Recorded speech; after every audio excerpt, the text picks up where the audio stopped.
প্রায়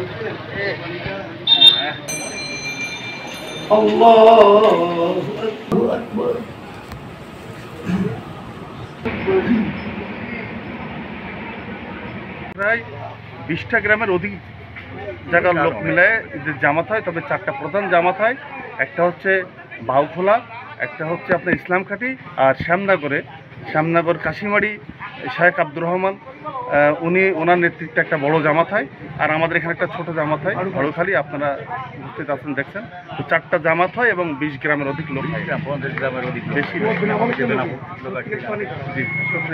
সারা বিশ্বের মুসলমানদের ঐক্যবদ্ধভাবে হওয়ার জন্য গতকালকে আরাফাতের ময়দানে সমাবেত হয়েছিল। সারা বিশ্বের মুসলমানরা, আমরা দেশের যে সমস্ত ওলামা আলেমরা বিভিন্ন বিষয়ে মতবিরোধ করেন, তারাও পবিত্র মক্কা মুকাররমায় আজকের এই দিনে সবাই সমাবেত হয়েছে। আমরা তাদের সঙ্গে একত্রতা ঘোষণা করেছি। আর এটা ওইটা না, কাপড় ধোয়ার একটাই সলিউশন, চাকা অল ইন ওয়ান। সরকার মহোদয়ের কাছে আকুল আবেদন করছি, আমাদের মাননীয় ধর্মীয় উপদেষ্টা আফামা খালিদ হুসাইনের মাধ্যমে আমরা দেশবাসীকে বোঝাতে চাচ্ছি, জানাতে চাচ্ছি, ওআইসি কর্তৃক অর্থাৎ ইসলামিক কনফারেন্স যেটা হয়েছিল, সেই কনফারেন্সের যেটা সিদ্ধান্ত হয়েছিল বাংলাদেশের পক্ষ থেকে সুপ্রিম কোর্টের প্রধান মাননীয় যিনি মুফতি ছিলেন আব্দুল আল মামুন আল আজহারি, উনি বাংলাদেশের পক্ষ থেকে ওআইসিতে সংরক্ষণ করে স্বাক্ষর করে এসেছেন।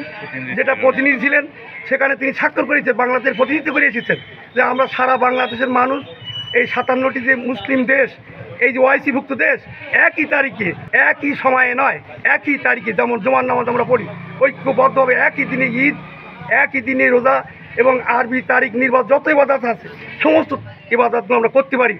এই ব্যবস্থার জন্য মাননীয় প্রধান উপদেষ্টা ডক্টর ইউনূস সাহেবের কাছে আবেদন করছি এবং আমাদের প্রধান যিনি ধর্ম উপদেষ্টা আফাম খালিদ হুসাইন, ওনার কাছে আবদার রাখছি।